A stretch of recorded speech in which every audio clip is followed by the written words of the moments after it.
그날 나는 밤 10시가 되어서야 퇴근했다. 현관문을 열던 그 찰나 나는 진심으로 내가 집을 잘못 찾아온 줄로만 알았다. 현관 바닥 타일 위에는 신발들이 빈틈없이 어지럽게 널려 있었다. 남성용 구두 4켤레, 여성용 하이힐 2켤레, 진흙이 묻은 운동화 1켤레, 그리고 어린아이의 캐릭터 샌들 1켤레까지. 거실의 모든 조명은 환하게 켜져 있었고 그 강렬한 빛에 눈이 시려왔다. 8명, 무려 8명의 사람이 마치 딱 맞게 짜인 퍼즐 조각처럼 소파와 식탁 주변의 모든 공간을 빈틈없이 차지하고 있었다. 텔레비전에서는 내가 모르는 개그맨이 과장된 몸짓으로 웃음을 터뜨리고 있었고 볼륨은 귀가 먹먹할 정도로 컸다. 거실 탁자 위에는 과일 껍질과 과자 부스러기가 여기저기 흩어져 있었다. 시어머니인 최정숙 여사는 마치 영토를 사열하는 여왕처럼 소파 정중앙에 앉아 있었다.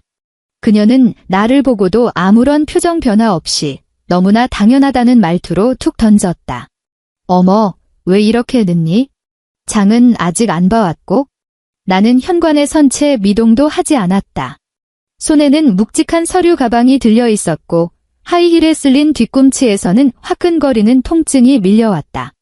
점심때 회사 앞 편의점에서 급하게 때운 김밥 한 줄 말고는 하루 종일 먹은 게 없어 속은 텅 비어 있었다. 그때 안방 문이 열렸다. 남편 상준 씨가 밖으로 나왔다.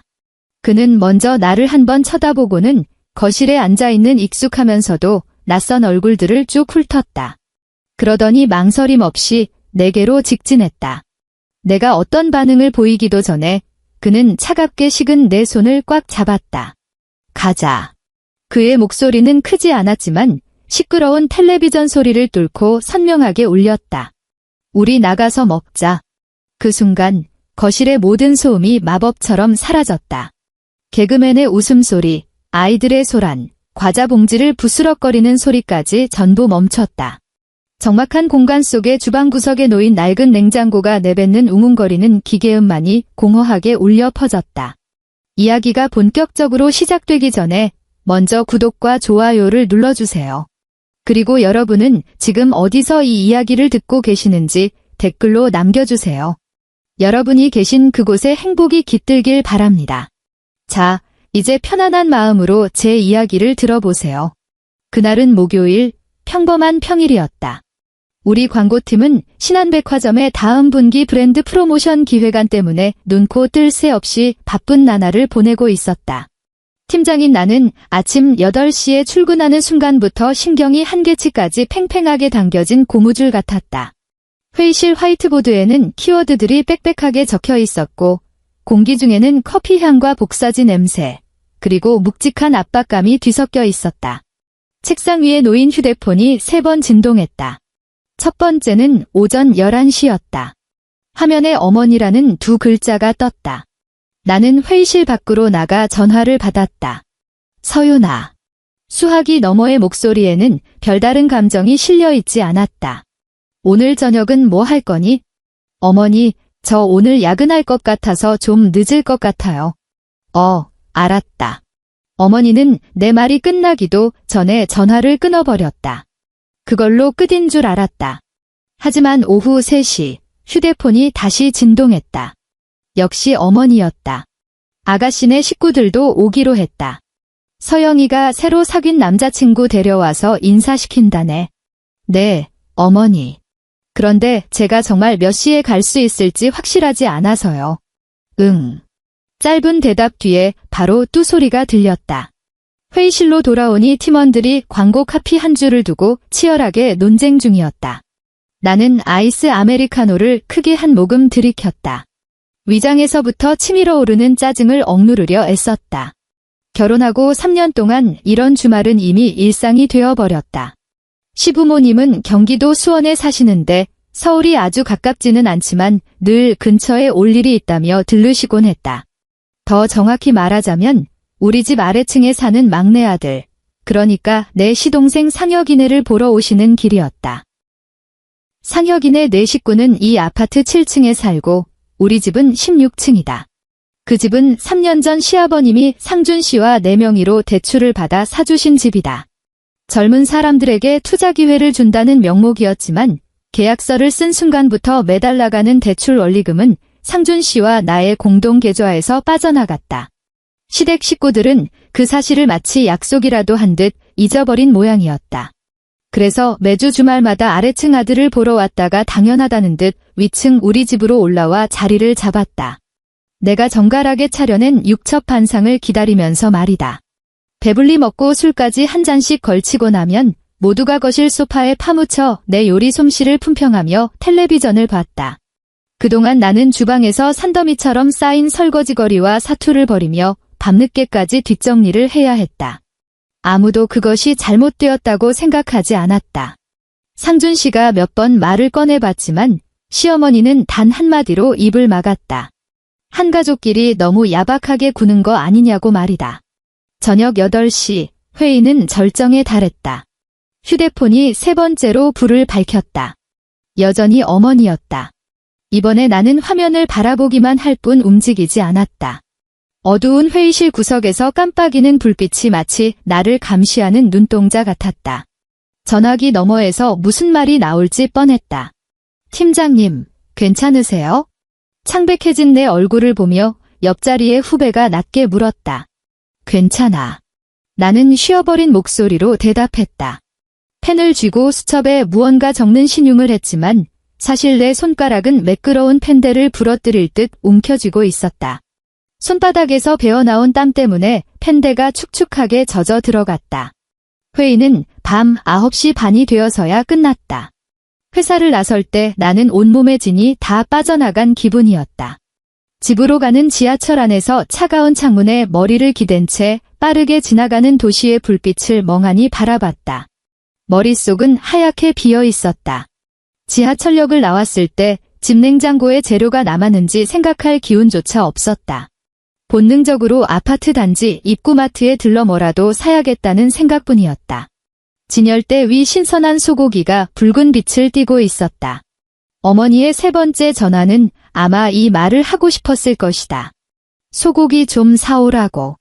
나는 그 고기 팩을 한참 동안 노려보다가 결국 뒤돌아 나왔다. 너무 지쳐서 현숙한 며느리 흉내를 낼 기력조차 남아있지 않았다. 밤 10시 15분 현관 도어락 비밀번호를 눌렀다. 띠링하는 소리와 함께 문이 열렸고 나는 처음에 말했던 그 광경을 목격했다. 시아버지 한장식 씨와 시어머니 최정숙 여사는 거실 상석을 차지하고 있었고 시동생 상혁이와 동서 박수현은 우리 집 식탁에 앉아 각자 휴대폰만 들여다보며 내가 오든 말든 신경도 쓰지 않았다. 새로 사귄 남자친구를 데려온 아가씨 서영이는 주방 문틀에 기댄 채 내가 지난주에 사둔 수입 맥주를 마시고 있었다. 그 옆에는 낯선 젊은 남자, 아마도 그 남자친구인 듯한 사람이 바닥에 양반다리를 하고 앉아 태블릿 PC 게임에 열중하고 있었다. 심지어 안방에서는 상혁이네 아이들이 침대 위에서 방방 뛰는 소리가 들려왔다. 나의 침대. 매일 아침 출근 전 정성스레 정리해두는 그 회색 침구 위를 아이들이 짓밟고 있었다. 시선을 주방으로 돌렸다. 가스레인지 위는 차갑게 식어 있었다. 냉장고 문은 제대로 닫히지 않아 틈새로 하얀 냉기가 새어 나오고 있었다. 다가가 문을 열어보니 안은 엉망진창이었다. 지난 주말에 정성껏 만들어둔 밑반찬 통들이 아무렇게나 열려 있었고 김치통 뚜껑은 제대로 닫히지 않아 붉은 국물이 옆에 있던 우유팩에 튀어 있었다. 왜 이렇게 늦어? 우리 배고파 죽는 줄 알았다. 시어머니의 목소리가 다시 들려왔다. 무딘 칼로 신경을 천천히 긋는 듯한 느낌이었다. 그 말투에는 비난조차 섞여 있지 않았다. 그저 너무나 당연하다는 듯한 태도, 그게 더 상처가 됐다. 마치 나, 진서윤이라는 사람의 존재 가치는 오로지 이 사람들에게 제 시간에 따뜻한 밥을 대령하는 것뿐이라는 듯이. 바로 그때 서재 문이 열렸다. 남편 상준 씨가 밖으로 나왔다. 손에는 휴대폰을 꽉 쥐고 있었고 눈시울은 붉게 충혈되어 있었다. 나중에야 알게 된 사실이지만 내가 집에 오기 전 1시간 동안 상준 씨는 서재에서 어머니와 크게 다퉜다고 한다. 당장 돌아가시라고, 서윤이 기다리지 말고 가시라고 소리를 높였지만 시어머니는 단 한마디로 아들을 제압했다. 이 집 대출에 내 아버지 보증이 들어가 있는데 어딜 가라는 거냐고 말이다. 상준 씨는 어머니도 아버지도 쳐다보지 않았다. 거실에 모인 사람들을 지나쳐 현관에 서 있는 내게로 다가왔다. 그는 풀려버린 내 신발끈과 밤공기가 묻은 외투, 그리고 회사의 미래가 담긴 무거운 노트북 가방을 든 내 손을 보았다. 그 순간 그의 얼굴에서 보이던 인내심과 피로감이 순식간에 사라졌다. 그는 성큼성큼 다가와 내 손을 잡더니 가족들을 향해 한자 한자 힘주어 말했다. 엄마, 우리 나가서 먹을게요. 서윤이 하루 종일 일하다 왔어요. 집에서 수발 들려고 퇴근한 거 아니라고요. 거실에는 숨막히는 정적이 흘렀다. 약 3초 정도의 시간이었다. 그리고 폭발이 일어났다. 콰당. 엄청난 소리가 들렸다. 시아버지 한장식 씨의 힘줄이 돋은 굵은 손이 거실 탁자를 내리쳤다. 내가 작년에 큰맘 먹고 구입한 하얀 대리석 탁자였다. 내 한 달치 월급과 맞먹는 가격이었던 그 탁자 모서리에 거미줄 같은 금이 선명하게 생겼다. 한상준. 군 출신 특유의 복식 호흡이 실린 고함이 거실을 뒤흔들었다. 너 지금 뭐라고 했어? 시아버님의 분노가 여름날의 벼락처럼 폭발적이었다면 시어머니 최정숙 여사의 반응은 소름 끼칠 정도로 차분했다. 그녀는 소리치지도 탁자를 치지도 않았다. 그저 소파에서 천천히 일어나 내 앞으로 한 걸음씩 다가왔다. 그녀의 눈빛은 마치 수수용 메스 같았다. 내 머리끝부터 얼굴, 그리고 다해진 하이힐까지 한치의 오차도 없이 훑어내렸다. 마지막으로 내 눈에 시선을 고정한 그녀의 입가에 얇고 차가운 미소가 걸렸다. 그녀는 거의 속삭이는 듯한 목소리로 나직하게 내뱉었다. 내가 시켰니? 그 목소리는 아주 작았지만 얼음 송곳처럼 내 심장을 찔렀다. 몸이 굳어나도 모르게 뒤로 물러나려 했지만 내 손을 잡은 상준 씨의 손에는 힘이 들어갔다. 그의 손바닥에서 전해지는 온기가 흔들림 없이 나를 지탱해 주었다. 아수라장 속에서 곁눈질로 주방 쪽을 보니 아가씨 서영이가 이 상황을 즐겁다는 듯 구경하고 있었다. 그녀는 슬쩍 휴대폰을 들어 카메라를 우리 쪽으로 향했다. 딴청을 피우는 척했지만 미세하게 기울어진 각도가 우리를 촬영하고 있음을 말해주고 있었다. 가자. 상준 씨는 아버지의 호통에도 어머니의 질문에도 대답하지 않았다. 그는 현관 수납장 위에서 차 키를 집어들고 문을 열어 나를 데리고 나갔다. 등 뒤에서 문이 쾅 하고 닫히며 모든 고함과 날선 시선들이 차단되었다. 엘리베이터 안은 정적만이 감돌았다. 거울 속에 비친 내 창백한 얼굴을 보니 손이 제멋대로 떨리고 있었다. 상준 씨는 내 손을 두 손으로 감싸 쥐었다. 아무 말도 하지 않았지만 그게 더 큰 위로가 됐다. 주차장에 내려와 차에 올라탔다. 상준 씨는 시동을 걸었지만 바로 출발하지는 않았다. 헤드라이트가 텅 빈 주차 공간을 비추었고 고요한 지하 주차장의 엔진 소리만 낮게 깔렸다. 우리는 그렇게 30초 정도 침묵을 지켰다. 그가 고개를 돌려 나를 바라보았다. 눈 속의 핏발이 아까보다 더 심해져 있었다. 미안해. 그의 목소리가 잠겨 있었다. 오늘 아예 발도 못 붙이게 했어야 했는데. 나는 고개를 저으며 괜찮다고 말하려 했지만 목구멍이 꽉 막힌 듯 목소리가 나오지 않았다. 그는 차를 몰아 단지 밖으로 나갔다. 심야의 거리를 정처 없이 달리다 도착한 곳은 24시간 영업하는 족발집이었다. 손님이 거의 없는 가게 안에는 노란 조명이 기름때 묻은 테이블을 비추고 있었는데 그 풍경이 묘하게 안도감을 주었다. 우리는 오리지널 족발 하나와 소주 한 병을 시켰다. 윤기가 흐르는 족발이 금방 나왔다. 나는 상추 한 장을 들어 고기 한 점을 올리고 쌈장을 찍어 입에 넣었다. 고기는 부드럽고 고소했다. 기계적으로 씻고 있었지만 아무런 맛도 느껴지지 않았다. 3점 정도 먹었을까? 더 이상 들어가지 않았다. 예고도 없이 눈물이 툭 떨어졌다. 한 방울, 두 방울. 정확히 앞에 놓인 새우젓 종지 속으로 떨어져 작은 파동을 일으켰다. 소리내어 울지는 않았다. 그저 눈물만 흘릴 뿐이었다.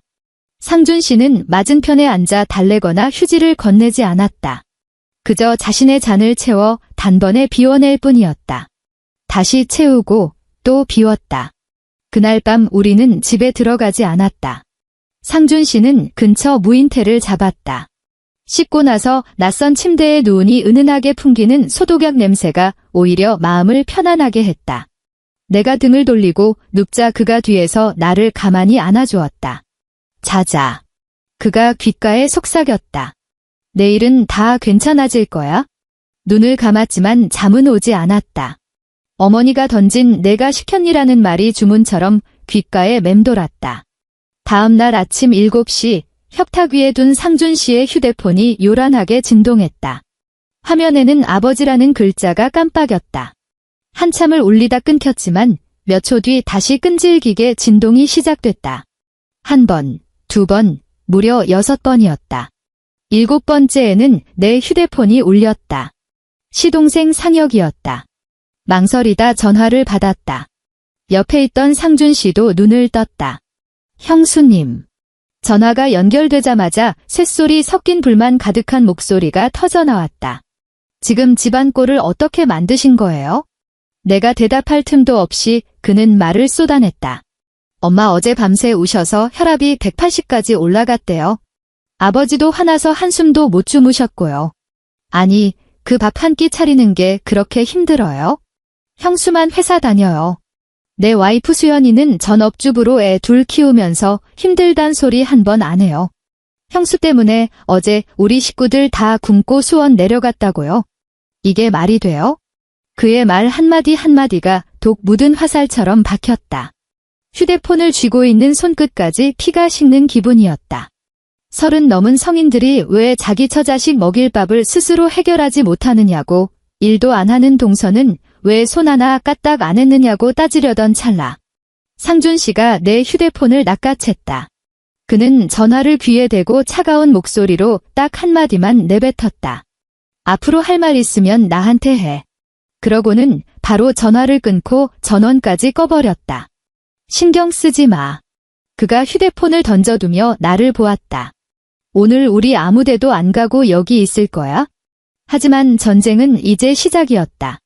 그들은 여기서 멈출 생각이 없었다. 그날 오후 회사에서 기획안 자료를 정리하고 있는데 무음 모드인 휴대폰 화면이 반짝였다. 가족단체 채팅방에 새 메시지가 올라왔다. 확인해보니 아가씨 서영이가 올린 장문의 글이었다.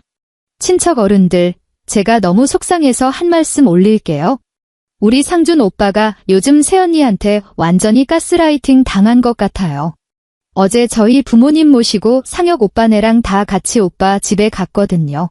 그런데 새언니가 야근하고 늦게 들어오더니 오빠가 우리 면전에서 밥 차리지 말라고 소리치고는 새언니 데리고 그냥 나가버렸어요. 8명이나 되는 가족을 집에 내팽개치고 저녁도 못 먹게 하고요. 부모님 연세도 많으신데 굶으면서 수원까지 내려가셨어요. 친척 어른들이 좀 판단해주세요. 요즘 세상의 며느리가 이래도 되는 건가요? 이게 도리에 맞는 태도인가요? 그 글 아래에는 5초짜리 짧은 영상이 첨부되어 있었다. 화면은 심하게 흔들리는 게 딱 봐도 몰래 찍은 티가 났다. 내가 외투를 입고 가방을 든 채 피곤한 기색으로 현관에 서 있는 모습이었다. 상준 씨가 다가와 내 손을 잡고 카메라 쪽을 향해 말한다. 엄마, 우리 나가서 먹을게요. 서윤이 하루 종일 일하다 왔어요. 집에서 수발 들려고 퇴근한 거 아니라고요. 영상은 거기서 딱 끊겼다. 우리가 3시간 동안 기다렸던 모습, 시부모님이 거실을 미리 점령하고 있던 장면, 텅 빈 가스레인지와 난장판이 된 냉장고 속 상황은 단 1초도 담기지 않았다. 오직 상준 씨의 패륜적인 말투와 내가 꼭두각시처럼 끌려나가는 모습뿐이었다. 영상을 보는데 발끝부터 한기가 차오르는 기분이었다. 서영이 이 기집애 정말로 촬영을 했고 그걸 이렇게 교묘하게 편집해서 일가 친척 100명이 넘는 단톡방에 뿌린 것이다. 알림음이 미친 듯이 울리기 시작했다. 어머, 이게 무슨 일이니? 상준이가 저럴 애가 아닌데? 요즘 젊은 것들 정말 무섭다 무서워. 서윤이 평소엔 얌전해 보이더니 사람 속은 모르는 거네. 아무리 그래도 어른들 굶기는 건 천벌받을 지디지. 나는 쏟아지는 비난들을 멍하니 바라보았다.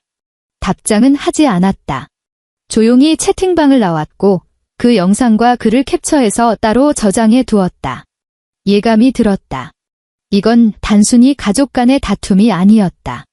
나를 타깃으로 한 치밀한 매장 시도였다. 더 이상 가만히 당하고만 있을 수는 없었다. 내 예감은 틀리지 않았다. 진짜 공격은 일주일 뒤에 시작됐다. 먼저 움직인 쪽은 시아버지 한장식 씨였다. 그날 오후 나는 회의실에서 팀원들과 밤을 새워 만든 최종 기획안을 광고주에게 브리핑하고 있었다. 중요한 대목을 설명하려는데 휴대폰이 진동했다. 은행에서 온 메일이었다. 평소라면 무시했겠지만 발신인 이름을 확인하자마자 가슴이 철렁 내려앉았다. 후배가 보충 설명을 하는 틈을 타 몰래 메일을 열었다. 정식 통지문이었다. 진서윤님, 한상준님 귀하. 본인들 명의의 대출 계약과 관련하여 보증인 한장식님의 요청 및 계약 제7조 2항의 규정에 따라 대출 잔액 전액을 30일 이내에 상환해야 함을 통지합니다. 상환 총액 1억 8천만 원. 1억 8천만 원. 화면에 적힌 수많은 0의 숫자를 보며 숨이 멎는 것 같았다. 회의실 안의 질문 소리, 동료의 대답 소리가 멀리서 들려오는 것처럼 아득해졌다. 내 세계에는 오로지 그 차가운 숫자만이 남았다. 1억 8천만 원의 상준 씨와 내가 결혼 후 이 악물고 일하며 아끼고 아껴 모은 전 재산이나 다름없는 돈이었다. 내년에 시동생네 집 대출이 끝나면 우리만의 작은 아파트를 마련하려고 계획했던 소중한 돈이었다. 그런데 시아버님은 보증인이라는 지위를 이용해 은행을 압박했다. 대출 계약 조항 변경이라는 그럴싸한 명목을 내세워 우리 목을 죄어온 것이다. 남은 시간은 30일. 회의 테이블 밑에서 내 손은 하얗게 질릴 정도로 주먹을 꽉 쥐고 있었다. 손톱이 손바닥을 파고드는 통증이 느껴졌다. 광고주는 기획안이 만족스러운 모양이었다. 회의가 끝날 때 책임자가 다가와 악수를 청했다. 진 팀장님, 창의적인 제안이네요. 협력 기대하겠습니다. 감사합니다. 미소로 화답하며 목소리를 가다듬었지만 내 얼굴은 가면처럼 굳어 있었을 것이다. 시아버지의 수단이 빠르고 정확한 경제적 살인이었다면 시어머니의 수단은 보이지 않는 그물처럼 서서히 조여오는 음험한 방식이었다. 그녀는 지인 네트워크를 총동원해 며느리가 불효자라는 소문을 조직적으로 퍼뜨리기 시작했다. 상준 씨의 대학 동창 모임에서 평소 친하던 선배가 술잔을 기울이며 넌지시 물었다고 한다. 상준아, 요즘 집에 별일 없지? 내 처가 부모님을 굶겼다는 소문이 돌던데 어떻게 된 거야? 상준 씨의 회사 생활도 미묘하게 꼬이기 시작했다. 유교적 가치관이 뚜렷한 60대 상무가 어느 날 상준 씨를 방으로 불렀다. 한 차장, 상무는 차를 내리며 천천히 입을 뗐다. 요즘 업무 집중력이 떨어진 것 같아. 집에 무슨 일 있나? 상준 씨는 침묵했다. 젊은 친구가 너무 감정적으로 굴면 안 돼. 가화만 사성이라고 했잖아. 자네 부친이 며칠 전에 나한테 전화를 하셨더군. 자네가 요즘 통 안 보인다고 서운해 하시더라고. 회사에서 실력보다 중요한 게 인성이야. 효도도 못하는 사람한테 어떻게 큰일을 맡기겠나? 이 말의 무게를 모를 리 없었다. 한국 사회의 직장 문화에서 불효라는 낙인은 한 사람의 커리어를 통째로 흔들 수 있는 치명타다. 사방에서 압박이 밀려왔다. 경제적으로, 사회적으로, 그리고 직장 내에서까지. 그들은 우리를 완전히 굴복시켜 무릎 꿇리기로 작정한 듯 보였다. 그리고 낙타의 등뼈를 부러뜨린 마지막 바늘 하나가 수요일 오후에 찾아왔다. 시동생의 아내, 동서 박수현에게서 전화가 온 것이다. 형님 목소리는 지쳐 있었고 겁에 질린 듯 했다. 지금 시간 되세요? 회사 앞 카페에 와 있어요. 아버님이 전해달라고 하신 게 있어서요. 가슴이 털썩 내려앉았다. 카페로 내려가니 구석진 자리에 수현이 혼자 앉아 있었다. 보풀이 일어난 카키색 니트를 입고 있었는데 얼굴은 누렇게 떠 있고 다크서클이 했다. 나를 보자마자 황급히 일어나 허리를 숙였다. 우리는 마주 앉아 잠시 침묵했다. 그녀는 가방에서 노란 서류 봉투를 꺼내 내 앞으로 슬그머니 밀어놓았다. 형님, 아버님이 이거 전하라고 하셨어요. 나는 바로 봉투를 열지 않았다. 그저 그녀를 바라보았다. 나보다 2살 어린 그녀는 상혁이와 결혼하자마자 전업주부가 됐다. 가족 모임 때마다 주방과 식탁을 오가며 그림자처럼 일만 하던 그녀였다. 봉투를 열어보니 서류 2장이 들어있었다. 첫 번째는 이미 출력된 이혼 합의서였다. 상준 씨의 이름이 적혀 있었지만 물론 그의 필체는 아니었다. 재산 분할 항목에는 처측은 일체의 재산 분할 청구권을 포기한다라고 적혀 있었다. 두 번째는 원고지에 손으로 쓴 사죄문이었다. 시아버지의 필체였다. 나의 죄목들이 빼곡히 적혀 있었다. 일가 친척 앞에서 공개 사과할 것, 어른을 공경하지 않고 집안 화목을 해친 점을 인정할 것, 남편을 망쳐놓은 것을 반성할 것, 향후 며느리로서의 본분을 다할 것을 서약할 것 등등. 봉투 안쪽에는 작은 쪽지도 하나 있었다. 이 2장에 도장 찍으면 대출 문제는 더 이상 묻지 않겠다. 사죄문에 적힌 치욕스러운 문장들을 읽어 내려가는데 머리로 피가 쏠리는 기분이었다. 분노와 굴욕, 그리고 깊은 비애감이 몰려왔다. 그들은 고작 1억 8천만 원으로 우리 부부를 갈라놓으려 했고 나에게 모든 잘못을 뒤집어 씌우려 했다. 종이를 쥔 손끝이 하얗게 떨렸다. 카페 안에는 잔잔한 재즈가 흐르고 창밖의 햇살은 눈부시게 밝은데 내 세상은 얼음처럼 차가운 어둠뿐이었다. 나는 고개를 들어 깊게 숨을 들이마셨다. 평정심을 찾으려 애썼다. 서류도 사죄문도 다시 쳐다보지 않았다. 내 시선은 고개를 숙이고 있는 맞은편 여자에게 향했다. 봉투를 다시 닫아 탁자 위에 두었다. 그리고 수현의 눈을 똑바로 보며 나조차 놀랄 정도로 담담한 목소리로 물었다. 수현 씨는요? 그녀가 놀란 듯 고개를 들었다. 눈동자에 당혹감이 가득했다. 수현 씨는 잘 지내요? 내가 다시 묻자 그 단순한 질문이 그녀의 마음속 깊은 곳에 가둬둔 댐을 터뜨린 모양이었다.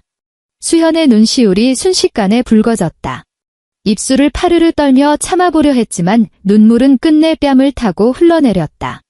그녀는 잘 지낸다는 대답 대신 거의 들릴 듯 말 듯 한 목소리로 속삭였다. 저 친정에 못 간 지 4년 됐어요. 카페의 부드러운 음악은 계속 흐르고 있었다. 집에 가고 싶다고 할 때마다 시어머니가 그러셨거든요. 시집 왔으면 이제 한씨 집안 귀신인데 친정은 무슨 친정이냐고. 그 말 한마디가 내 마음이라는 잔잔한 호수에 돌을 던졌다. 지칠 대로 지친 그녀의 얼굴, 그리고 나처럼 가족이라는 이름의 감옥에 갇힌 그녀의 눈을 보았다. 그 순간 나는 깨달았다. 이 전쟁은 처음부터 나 혼자만의 싸움이 아니었다는 것을. 나는 더 이상 말하지 않았다. 그저 조용히 그녀가 소리 없이 우는 것을 지켜보았다. 한참 뒤, 나는 노란 서류 봉투를 다시 탁자 중앙으로 밀어주었다. 그러고는 내 휴대폰을 꺼냈다. 수현이 보는 앞에서 메시지 창도 연락처도 아닌 은행 앱을 켰다.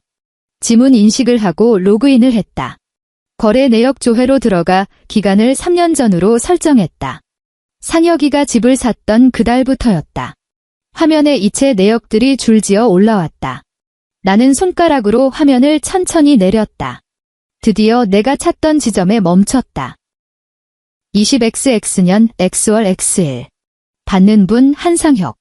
금액 120만 원 메모, 702호 대출금. 그것은 내가 그들을 대신해 냈던 첫 번째 할부금이었다. 그 글자를 빤히 쳐다봤다. 화면의 불빛이 내 눈동자에 비쳐 작은 불꽃처럼 타올랐다. 앱을 종료했다. 검은 화면 속에 비친 내 얼굴은 그 어느 때보다 차갑고 결연해 보였다. 맞은편의 수현은 여전히 훌쩍이고 있었다. 보풀이 일어난 니트가 그녀의 호흡에 맞춰 떨렸다. 나는 휴지를 건네는 대신 노란 봉투를 다시 그녀에게 내밀었다. 수현 씨, 이거 다시 가져가요. 그녀가 빨갛게 부은 눈으로 나를 쳐다봤다. 아버님께 전해요. 저 사인 안 했다고. 그리고 만약 제 사인을 받고 싶으시면 직접 오시라고 하세요. 아, 그리고 이 말도 꼭 전해줘요. 나는 한자 한자 힘주어 말했다. 법대로, 도리대로 하는 거 아주 좋아하시니까 저도 이제부터 철저하게 법대로 해보겠다고요. 수현은 뜨거운 불덩이라도 만진 듯 봉투를 낚아채 가방에 넣었다. 그녀는 카페에 더 머물 용기도 없는 듯 내게 허겁지겁 인사하고는 도망치듯 밖으로 나갔다. 나는 홀로 남았다. 앞에 놓인 카페라떼는 이미 식어버려 야은 막이 생겨 있었다. 가방에서 다이어리를 꺼내 새 페이지를 폈다.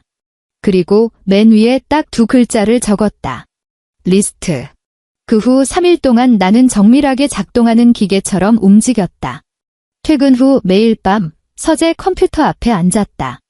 등 뒤로는 서울의 화려한 야경이 펼쳐졌지만 내 눈앞에는 지난 3년의 파편들이 어지럽게 널려 있었다.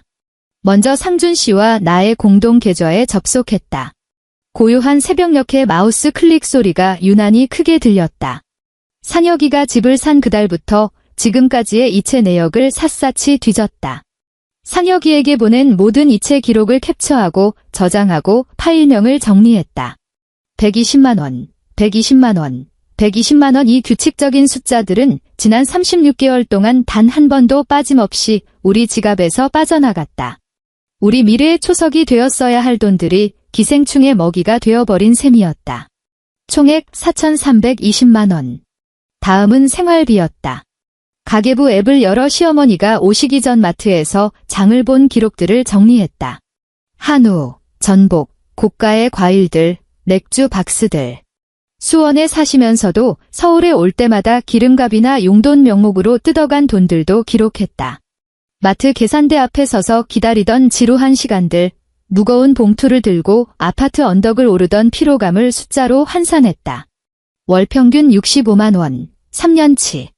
그리고 가족 단톡방을 열었다. 이미 탈퇴했지만 미리 백업해둔 대화 내용이 있었다. 서영이가 올린 그 장문의 글과 교묘하게 편집된 영상을 찾아냈다. 그 아래에서 동조하고 욕설을 내뱉던 친척들의 반응 하나하나를 캡처했다. 서영이의 개인 SNS 계정도 잊지 않았다. 그녀는 그 영상을 자신의 계정에도 올렸고 현대판 악질 며느리라는 해시태그까지 달아놓았다. 수백 개의 좋아요와 비난 댓글들이 가득했다. 정리를 마치니 새벽 4시였다. 노트북을 덮고 안방을 보았다. 상준 씨가 자고 있었다. 고통스러운 듯 미간을 찌푸린 채였다. 이번 일주일 동안 그는 눈에 띄게 수척해졌다.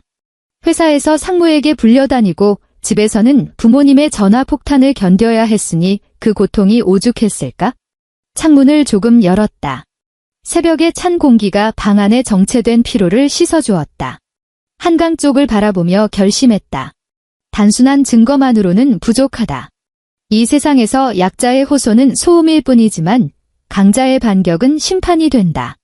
월요일 오후 반차를 냈다. 강남역 근처의 한 오피스 빌딩을 찾았다. 엘리베이터가 22층에 멈췄고 최재원 법률사무소라는 간판이 보였다. 최 변호사는 50대 초반의 여성이었는데 짧은 커트머리에 사람을 꿰뚫어 보는 듯한 날카로운 눈빛을 가졌다. 가문이라는 이름으로 행해지는 경제적 착취와 가사, 소송 분야에서 손꼽히는 전문가였다. 준비해간 두툼한 서류 뭉치를 테이블 위에 놓았다. 최 변호사는 아무 말 없이 돋보기를 쓰고 서류를 한 장 한 장 넘겼다. 사무실 안에는 종이 넘어가는 바스락 소리만 들렸다. 30분 뒤 그녀가 안경을 벗으며 나를 보았다. 진서윤 씨, 그녀의 목소리는 지극히 냉정했다. 가져오신 자료들은 아주 훌륭합니다. 하지만 법적으로 이들을 처벌하려면 카테고리를 다시 분류해야 합니다. 그녀가 손가락 3개를 펴 보였다. 첫째, 시아버지 건입니다. 보증인이라는 지위를 이용해 은행에 압박을 가하고 조기 상환을 요구한 건 명백한 권리 남용에 해당합니다. 당장 법원에 상환 중지 가처분 신청을 넣을 수 있습니다. 둘째, 시동생 건입니다. 4,320만 원 정식 차용증은 없지만 3년간 규칙적인 이체 내역과 메모가 증거입니다. 이건 부당이득 반환 청구 소송이 가능합니다. 쉽게 말해 남의 집 대출금을 대신 갚아준 꼴이니 이자까지 쳐서 돌려받아야 한다는 거죠. 셋째, 최 변호사의 시선이 서영이의 영상 캡처본에 머물렀다. 명예훼손입니다. 단톡방의 비방과 SNS의 악의적 편집 영상은 형사처벌 대상입니다. 특히 이런 소셜미디어상의 유포는 피해가 지속적이라 죄질이 나쁩니다. 그녀가 잠시 멈추고 내 눈을 똑바로 쳐다봤다. 정말 진행하시겠습니까? 내용 증명이 발송되는 순간 남편분과 그 가족의 관계는 완전히 끝난다고 보셔야 합니다. 나는 단 1초도 망설이지 않았다. 변호사님이 나는 평온하게 대답했다. 그 사죄문을 본 순간부터 제 세계에 그 가족은 없었습니다. 제가 원하는 건 관계가 아니라 정의입니다. 최 변호사가 처음으로 미소를 지었다. 전문직 종사자 특유의 신뢰감 있는 미소였다. 좋습니다. 그럼 기한서 작성 시작하겠습니다. 사무실을 나오니 노을이 서울 시내를 금빛으로 물들이고 있었다. 계단에 서서 깊은 숨을 내뱉었다. 가슴을 짓누르던 체증이 조금은 가라앉는 기분이었다. 상준 씨에게 메시지를 보냈다. 저녁에 와서 볼 게 있어? 집에서 기다릴게. 집에 도착하니 상준 씨가 현관 앞에서 나를 기다리고 있었다. 그는 쑥스러운 듯 딸기 한 팩이 담긴 봉투를 들고 있었다. 서유나 현관으로 따라 들어오며 내 눈치를 살폈다. 오늘 기분은 좀 어때? 나는 대답 대신 현관 도어락 앞으로 다가갔다. 긴 손가락으로 설정 버튼을 눌렀다. 삐빅 소리가 들렸다. 상준 씨, 일단 들어와 봐. 우리는 거실 탁자에 마주 앉았다. 시아버지가 내리쳐서 모서리에 금이 간 그 탁자였다. 나는 최 변호사가 작성한 계획안과 증거 목록을 그에게 건넸다. 상준 씨는 서류를 빠르게 훑어 내려갔다. 종이를 넘기는 그의 손이 미세하게 떨리고 있었다. 4,320만 원이라니 그는 믿을 수 없다는 듯 중얼거렸다. 우리가 3년 동안 상혁이한테 이렇게나 많은 돈을 준 거야? 돈뿐만이 아니야. 상준 씨, 나는 그를 보며 잔인할 정도로 차갑게 말했다. 우리 인생을 준 거야? 우리가 휴가 갈 돈, 집 살 돈, 서로 선물 사줄 돈을 다 갖다 바친 거야? 그 돈은 상혁이네 집장판이 되고 애들 장난감이 되고 당신 부모님 체면 칠해가 됐어. 그런데 우리한테 남은 건 뭐야? 상준 씨는 고개를 떨구고 무릎을 꽉 쥐었다. 그리고 이것도 봐에 나는 태블릿을 켜서 도어락 출입 기록을 보여주었다. 며칠 전 상준 씨가 몰래 백업해둔 데이터였다. 여기 봐, 지난 1년 동안 어머니가 비상용 비밀번호로 우리 집에 들어온 게 총 47번이야. 주말에 오신 것 빼고 우리가 둘 다 회사에 있을 때만 15번이라고. 상준 씨의 눈동자가 흔들렸다. 집 비었을 때 들어와서 뭘 한 거지? 그가 물었다. 목소리에 분노가 서려 있었다. 나도 처음엔 몰랐어. 그런데 어제 안방 옷장 및 서랍 위치가 바뀐 걸 봤어. 나는 서랍 깊숙한 곳에서 작은 목걸이 함을 꺼냈다. 그 안에는 내 통장들과 보험 서류, 그리고 대학 시절부터 써온 일기장이 들어 있었다. 일기장 사이에 끼워둔 책갈피 위치가 바뀌었어. 통장 끝부분엔 넘겨본 자국이 있고. 상준 씨, 이게 뭘 의미하는지 알아? 이 집은 우리에게 단 한 줌의 프라이버시도 허용하지 않는 곳이야. 당신 어머니는 우리 돈만 축내는 게 아니라 우리 영혼까지 훔쳐보고 있었던 거야. 상준 씨가 갑자기 일어났다. 그는 안방으로 달려가 서랍과 가구들을 미친 듯이 확인했다. 서재 책상 서랍 구석에 넣어둔 옛날 사진들이 구겨진 채 팽개쳐진 걸 확인한 순간 그는 결국 폭발했다. 으아! 짐승 같은 울부짖음이 거실을 채웠다. 그는 현관으로 달려가 도어락 건전지 덮개를 거칠게 떼어냈다. 손을 떨면서도 초기화 버튼을 단호하게 눌렀다. 다시 설정해. 그가 나를 보며 눈시울을 붉혔다. 서윤아, 내 지문으로 해. 비밀번호도 이제 아무한테도 알려주지 마. 나는 다가가 지문을 등록했다. 설정이 완료되었다는 알림음이 들렸을 때 나는 이 집이 처음으로 진정한 우리의 집이 되었다고 느꼈다. 운명의 월요일 아침. 수연에게서 전화가 왔다. 주변에서 아이 울음소리와 텔레비전 소음이 들리는 걸 보니 집인 모양이었다. 형님 듣고 계세요? 네, 말해요. 아버님이 오늘 아침 일찍 나가셨어요. 누구 중요한 사람 만나러 간다고 하시고 상혁 씨도 따라갔고요. 아침에 청소하다가 아버님 서재 문틈으로 들었는데 수연의 목소리가 바들바들 떨렸다. 어제 술 드시면서 상혁 씨한테 그러시더라고요. 이혼 서류 내민 건 시작일 뿐이라고. 용한데서 물어봤더니 형님만 빈손으로 내쫓으면 상준 아주버님 명의의 이 집을 상혁 씨한테 증여나 매매 형식으로 넘길 수 있대요. 큰아들 거는 원래 우리 한씨 가문 거니까 남 좋은 일 시키면 안 된다라면서요. 전화기를 쥔 손에 힘이 들어갔다. 남 좋은 일이라니. 그리고 제가 녹음 좀 했어요. 과일 갖다 드리다가 문밖에서 살짝 형님, 이게 도움이 될지 모르겠지만 듣는 내내 소름이 돋아서요. 저도 이제 더는 이렇게 못 살 것 같아요. 잠시 후 휴대폰으로 오디오 파일 하나가 전송됐다. 술잔 부딪히는 소리와 함께 시아버지의 낮고 오만한 목소리가 흘러나왔다. 상혁아, 걱정 마라. 그 집은 어차피 내 거다. 서윤이 그 기집애 성질머리가 고약해도 돈줄 끊고 일가친척 눈총 받게 하면 오래 못 버텨. 내 형이 걔 정리하고 나면 너희가 16층으로 이사해라. 거기가 채광이 훨씬 좋으니까. 그런데 아버지, 형이 끝까지 안 한다고 하면요. 상혁의 비굴한 목소리도 들렸다. 지 놈이 감히. 내 아들인데, 내 핏줄인데 어쩌겠느냐. 나중에 말 잘 듣는 차만에 다시 얻어주면 내 깊은 뜻을 알 거다. 녹음이 끝났다. 나는 사무실 자리에 앉아 그 녹음을 3번 반복해서 들었다. 들을 때마다 인간에 대한 환멸이 차올랐다. 이건 단순한 고부 갈등이나 남아선호 사상이 아니었다. 내 재산을 뺏고 명예를 훼손하고 내 가정을 파괴하려는 정밀한 범죄 계획이었다. 파일을 최 변호사에게 넘겼다. 5분도 안 되어 답신이 왔다. 서윤 씨, 이게 바로 스모킹 건입니다. 최 변호사의 목소리에 힘이 실렸다. 이 녹취는 시아버지의 악의적 의도를 증명하는 결정적 증거가 될 겁니다. 상대방의 도덕적 가면을 완전히 벗겨버릴 수 있어요. 변호사님 컴퓨터 화면에 기획안을 끄고 결연하게 말했다. 발송해주세요.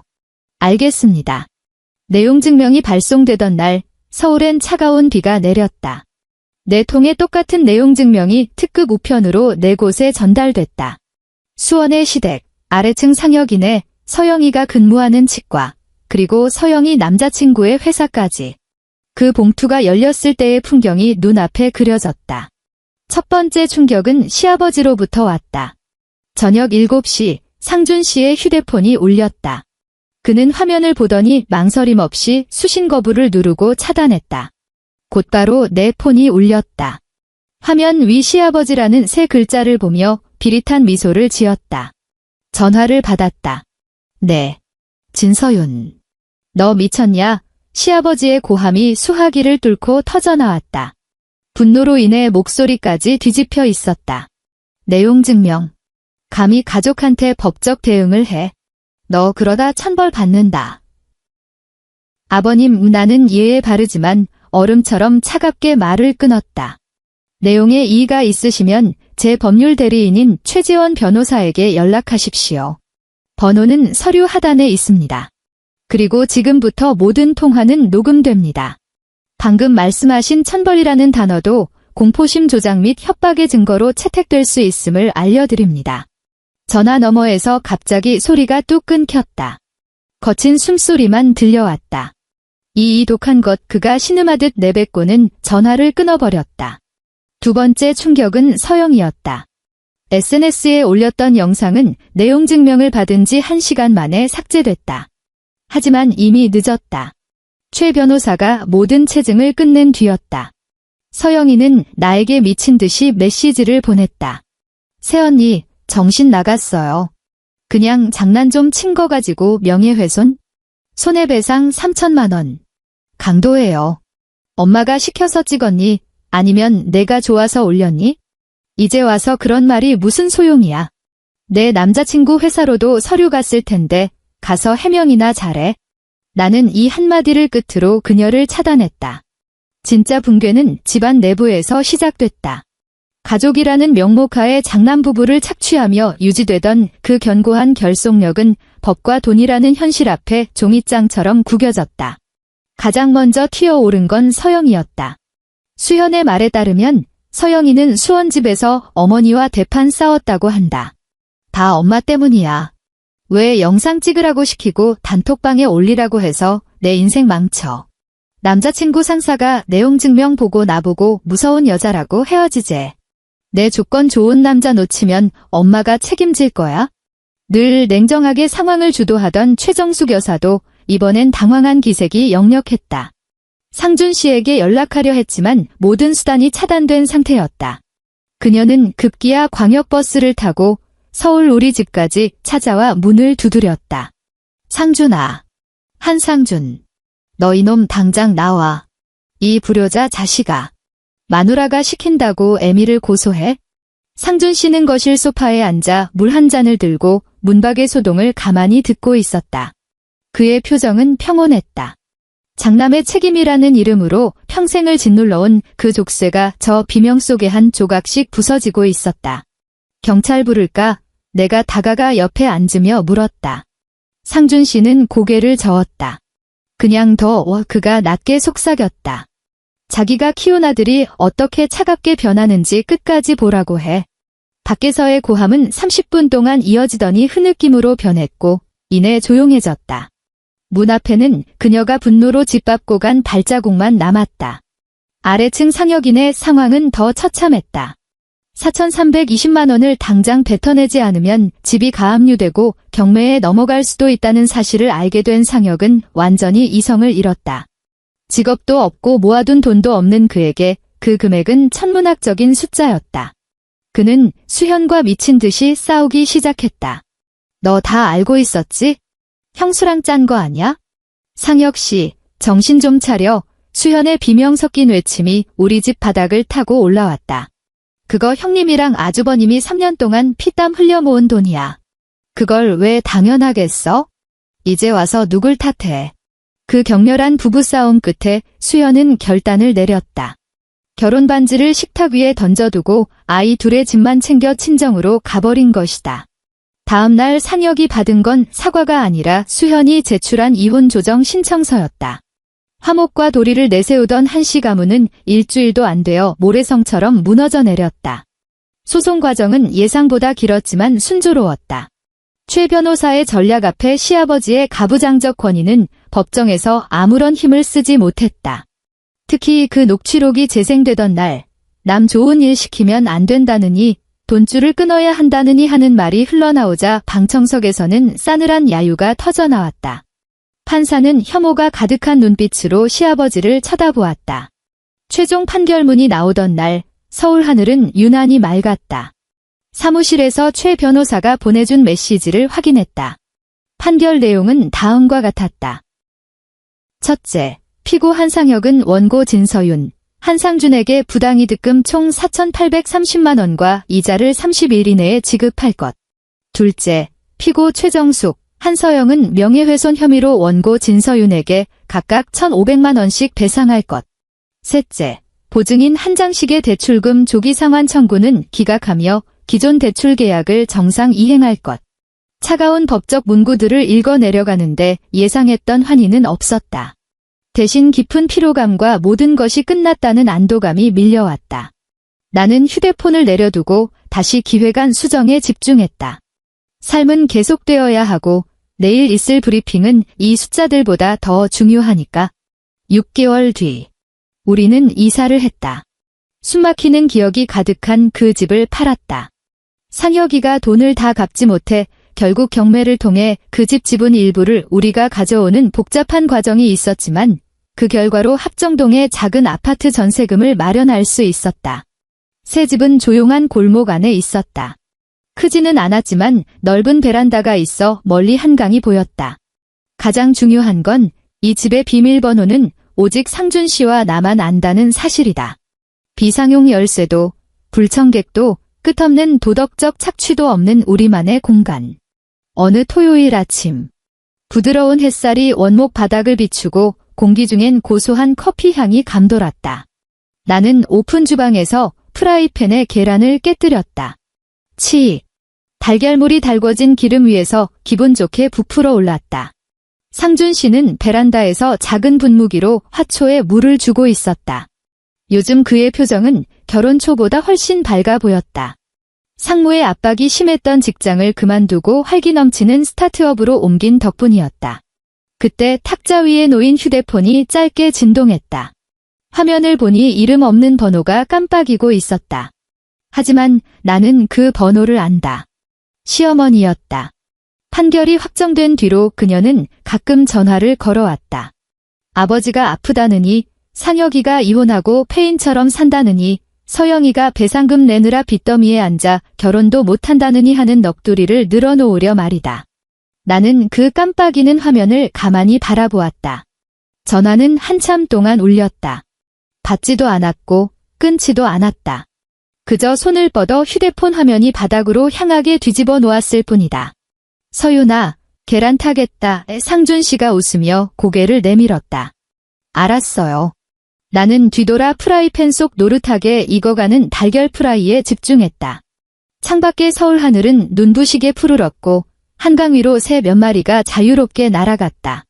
프라이팬 위에서 기름꽃이 톡톡 터지며 경쾌한 소리를 내고 있었다. 엔드.